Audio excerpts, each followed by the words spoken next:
regardons à présent un peu au-delà des prochaines décisions de banque centrale, que ce soit la Fed ou la Banque centrale européenne, pour évoquer la transformation nécessaire de nos économies vers une économie carbone neutre et une économie régénérative, comme l'explique Laurent Babiquian à mes côtés en plateau. Bonjour Laurent.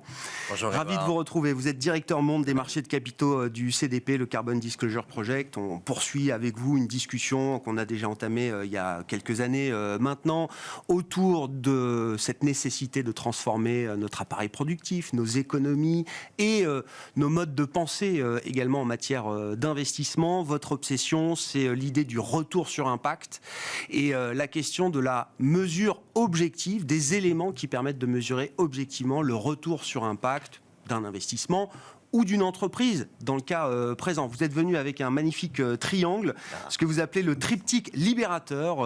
Laurent, que je vous laisse nous expliquer.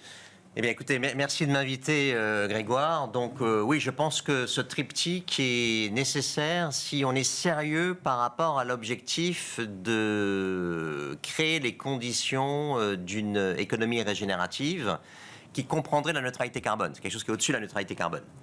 Et donc, c'est un triangle qui a 3 sommets. Il y a un premier sommet qui est le standard de reporting ESG en double matérialité, dont on va reparler tout à l'heure, et qui va accompagner la directive européenne qui commence au 1er janvier 2024, qui s'appelle la CSRD, qui va concerner à peu près 55 000 sociétés en Europe, mais aussi les filiales des groupes internationaux, les filiales européennes des groupes internationaux. Le deuxième sommet du triangle, c'est le coût des externalités, et notamment les externalités négatives. Je pense par exemple au prix du carbone. Et le troisième sommet du triangle, c'est la comptabilité multicapital, True Cost Accounting en anglais. Et si on a ces 3 éléments, je pense qu'on sera capable de calculer l'impact que peut avoir une société ou une institution financière sur la nature et sur la société des hommes et des femmes, et de convertir cet impact en numéraire. C'est ce que j'appelle le return on impact. Pour que finalement, on soit capable, in fine, de calculer véritablement le rendement d'un investissement en capital en ajoutant au return on equity, c'est l'équation qui est en bas, le return on impact. Ouais. Voilà. Donc je pense que si on avait ça permettrait de penser différemment la performance d'un investissement, ça permettrait de penser différemment les valorisations boursières. Je pense que si on avait ça, on aurait des valorisations boursières dont le prix correspondrait beaucoup plus à la valeur de l'entreprise, et on n'aurait pas forcément une valorisation, par exemple, j'adore donner cet exemple, de Apple qui vaut j'ai regardé hier ou avant-hier, 2800 milliards de dollars sur la bourse. Le PIB français en comparaison, c'est 2800 milliards de dollars, 2600 milliards d'euros.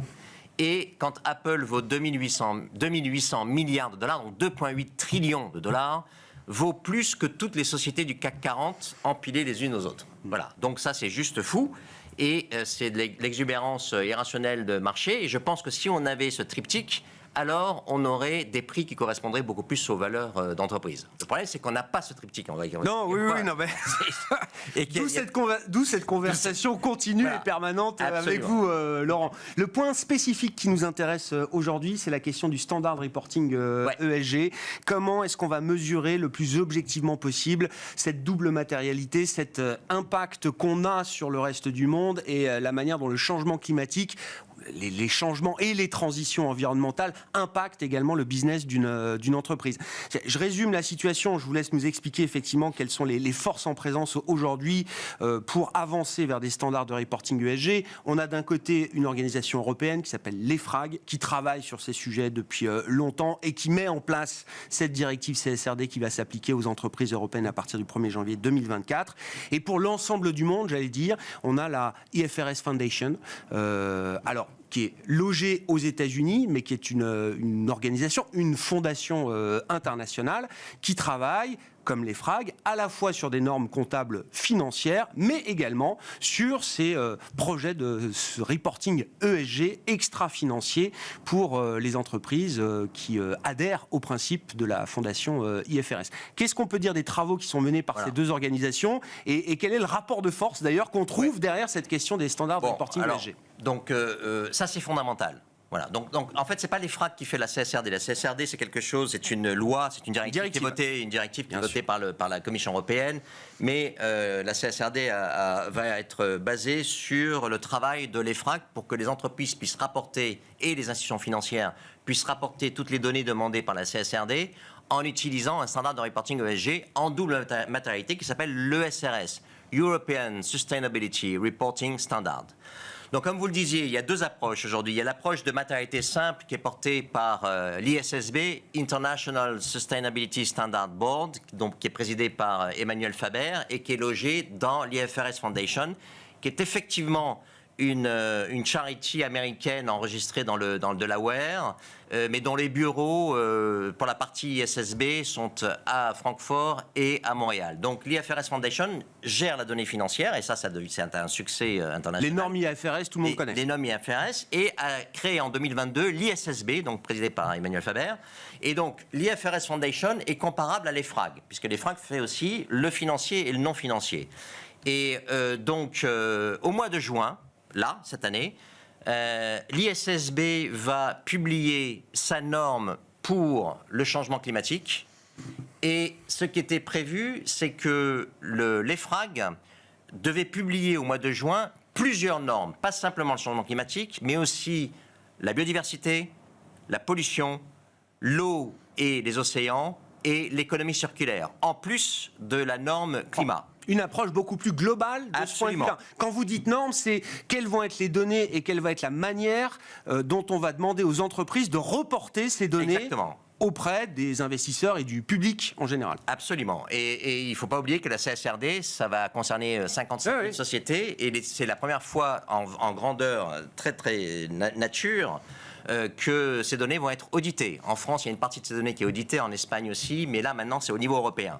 Donc on commence à rentrer dans du dur et dans des choses extrêmement sérieuses. Mais c'est tellement sérieux que ça fait peur à beaucoup de gens, et notamment à des entreprises et des institutions financières, en disant que la charge de travail est monumentale. Et donc on commence à entendre maintenant parler qu'au mois de juin, finalement, l'EFRAG ne publierait que la norme sur le climat et décalerait la norme sur la biodiversité, la pollution, l'eau et les océans et l'économie circulaire.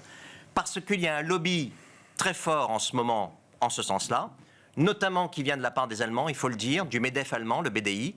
Je vous rappelle que l'économie allemande est une économie exportatrice, veut avoir les coûts les plus bas possibles. Ça a été la même chose avec le nucléaire. Ils ont voulu taper sur le nucléaire français parce qu'on avait un avantage concurrentiel par rapport au coût de l'énergie. C'est la même chose qui se produit maintenant sur les normes ESG.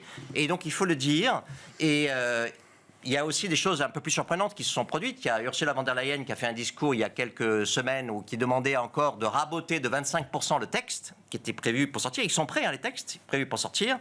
Et puis Pascal Canfin qui a récemment envoyé une lettre à la Commission en disant il faut qu'on saucissonne parce que si on met tous ces standards de reporting ensemble, ça ne passera pas au Parlement, il n'y aura pas la majorité au Parlement. Donc faisons d'abord le climat. Il se trouve que le climat, la norme européenne est alignée sur la norme ISSB, donc il y a une espèce de consensus sur le climat entre l'ISSB en matérialité simple et le SRS en double matérialité.